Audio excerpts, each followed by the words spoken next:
Hello नमस्कार साथियों, आप सबों को फिर से अपना यूट्यूब चैनल माँ आशा एएस पॉइंट में स्वागत है। मेरे साथियों, आज की इस वीडियो में मैं आपको क्लास 12 हिंदी के चैप्टर 2 उसने कहा था, जिसको चंद्रधर शर्मा गुलेरी जी ने लिखे हैं, उसके सारांश को बताने वाला हूं। और साथ ही साथ इसके जो लेखक हैं चंद्रधर शर्मा गुलेरी जी, इसके जीवन परिचय को भी बताने वाला हूं। इसी वजह से आप लोग इसको ध्यान से अंत तक देखेंगे। और अगर आप हमारे यूट्यूब चैनल पे नए आए हैं तो प्लीज़ इसको सब्सक्राइब कर लेंगे और आप हम मेरे साथ अंत तक बने रहेंगे, क्योंकि ये वीडियो आपके लिए बहुत इम्पोर्टेंट है।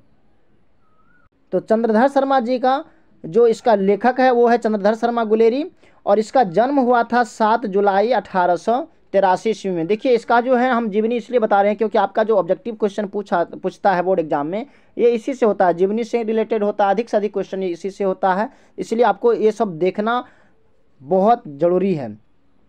और इसका जो जन्म हुआ था वो 7 जुलाई 1883 ईस्वी में हुआ था, और इसका निधन 12 सितंबर 1922 ईस्वी में हुआ था। यानी कि चंद्रधर शर्मा गुलेरी जी का जन्म 7 जुलाई 1883 ईस्वी और इसका निधन 12 सितंबर 1922 ईस्वी में हुआ था।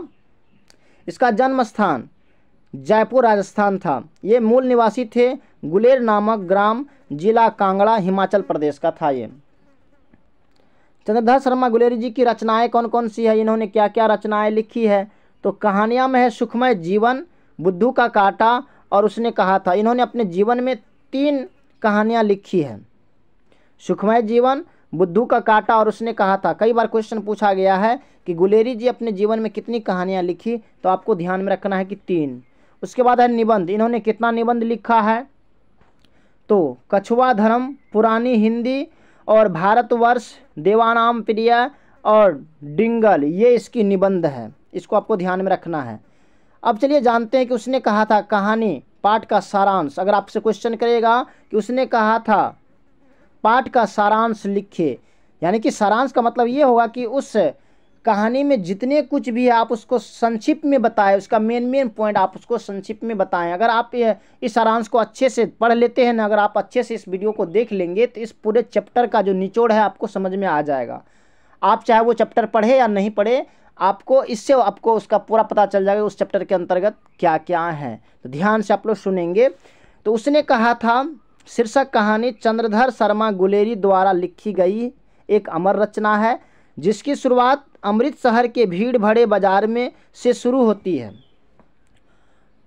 जहां 12 वर्ष का एक लड़का और 8 वर्ष की लड़की को तांगे यानी कि घोड़ा गाड़ी के नीचे आने से बचाता है।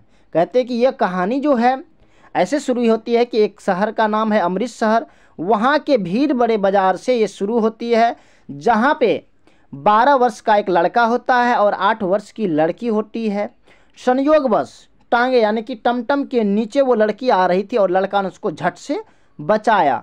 और लड़का लड़की से पूछता है कि क्या तेरी कुड़माई हो गई है। यानी कि देखिए, ये पंजाबी भाषा का शब्द है। कुड़माई का अर्थ होता है मंगनी, है ना। वो लड़का जो है उसको बचा करके फिर मुस्कुरा करके पूछता है कि क्या तेरी कुड़माई हो गई है। इस पर लड़की धत कहकर भाग जाती है, और लड़की धत कह करके उसको फटकार करके भाग जाती है।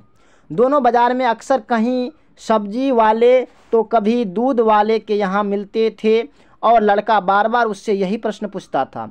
अब क्या होता था, लड़की तभी तो भाग गई ना, लेकिन बाद में कहीं वो बाज़ार में मिल जाती थी, कहीं सब्जी वाले के पास में जाकर मिल जाती थी, यानी कि जैसे मार्केट गए और वो भी जा कर के मिल गए, कहीं दूध वाले के यहाँ गए तो वो भी दूध वाले के यहाँ चली जाती थी, कभी कभी दोनों मिल जाती थी।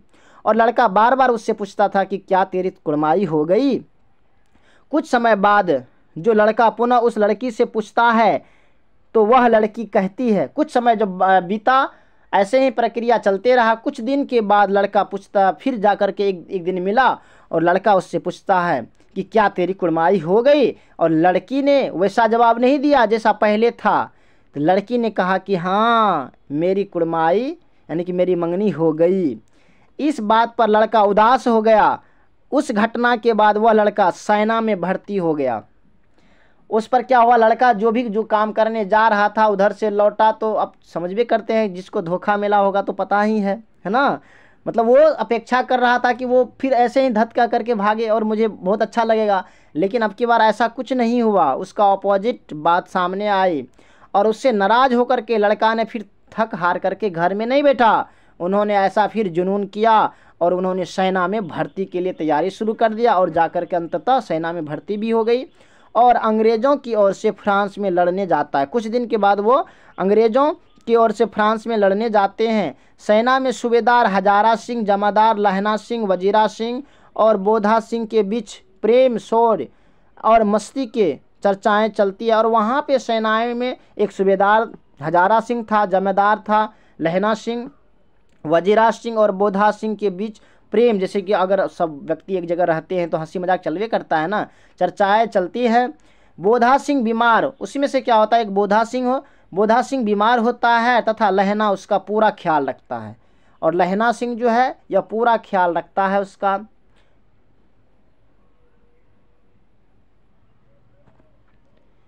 एक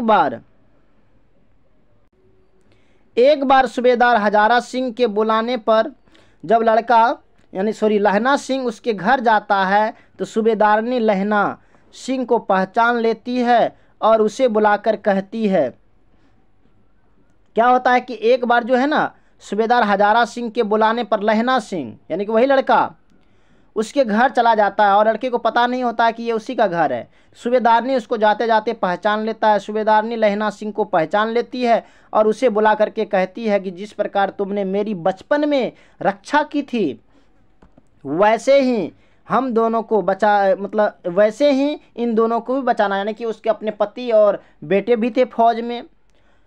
अंततः लहना सिंह की युद्ध में मृत्यु हो जाती है और क्या होता है, उसको बचाने के चक्कर में लहना सिंह को भी मृत्यु हो जाती है।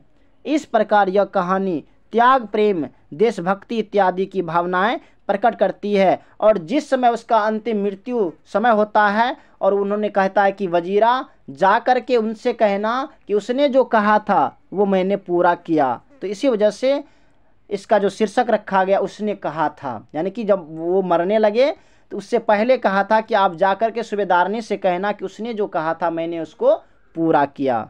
बाकी इतना ही था इस वीडियो में।